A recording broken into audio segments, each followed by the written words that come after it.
The madness continues. Do you know what surprises me the most of all this craziness is that people don't see it. People don't see the bigger picture. People just think, well, we need to lock down, we're saving people. That's absolutely the most ridiculous bollocks I've ever heard in my entire life. What on earth I just, you just feel like slapping people. You just think, what do you not see here? What do you not see? They reckon in the Daily Mail a couple of weeks ago there was 200,000 people who was at risk of losing their jobs through all the hospitality businesses, all the cafes and the bars. 200,000 people. Do they not see that this has a massive effect, a knock-on effect to all the breweries, to the suppliers, to the delivery drivers, to everybody else, that this has this knock-on effect too? How many of those people have credit cards? How many of those people have a car loan? How many of those people have a flat or a mortgage? The knock-on effect to this is just going to be absolutely crazy as we go farther down the line. We're definitely going to see banks fail, and there's no question about that. There's no way back from this when people don't pay their bills. And the banks are going to start failing massively. The anger that you can already see is just going to escalate more and more.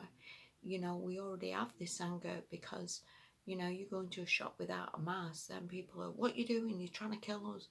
And the anger with people of getting mad with it all. And you can already see this um, division, if you will, between the people who believe the masks are sort of saving people to the people who really don't. If the mask was people saving people, I mean, let's be bleeding honest for a minute.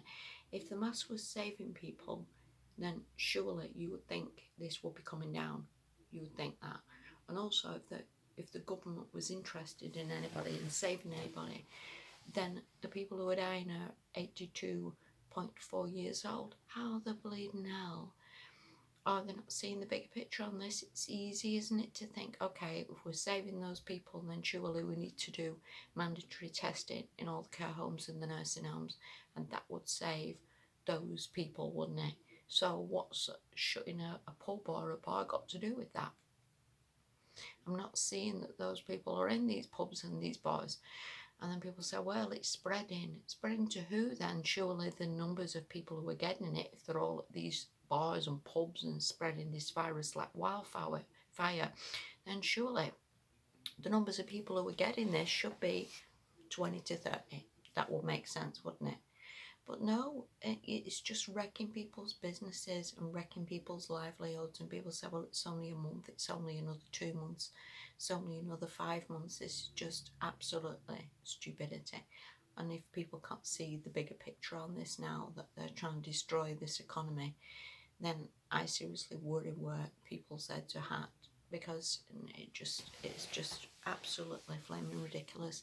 And I think the anger as well, it's good to see in some ways that there is anger there from some people, that they see this, they see the bigger picture, that there's no way back from this for absolutely years, because there's no jobs to replace the ones that have gone.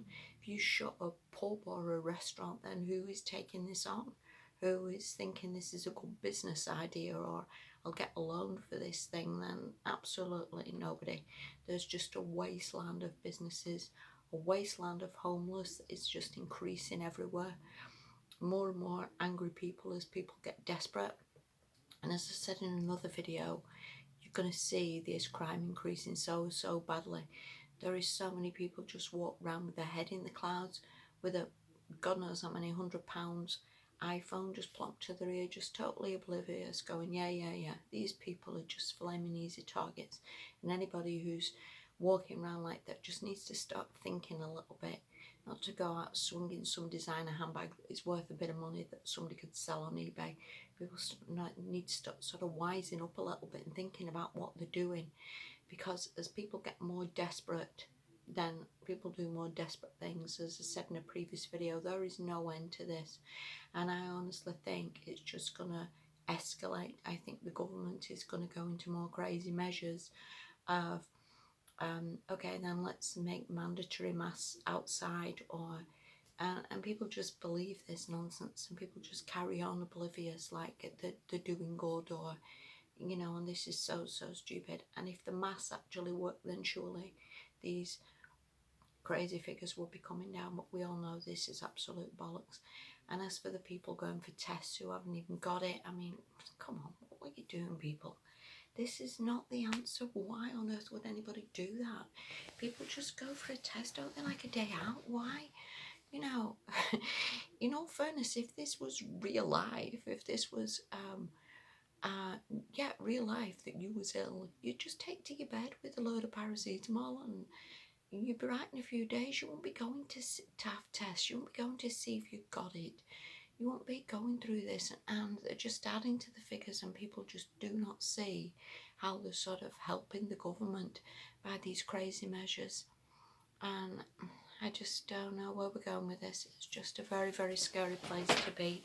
And I think, as I've said many times, when we get further down the line, there's just going to be loads of empty houses, loads of people just abandoning them and giving up, because as we go into negative equity, this is not, again, a good place to be.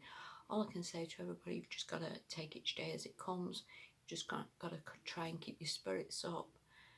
We're a long way off ending this pandemic, as everybody knows. So thanks so much for watching. Please take care. Bye.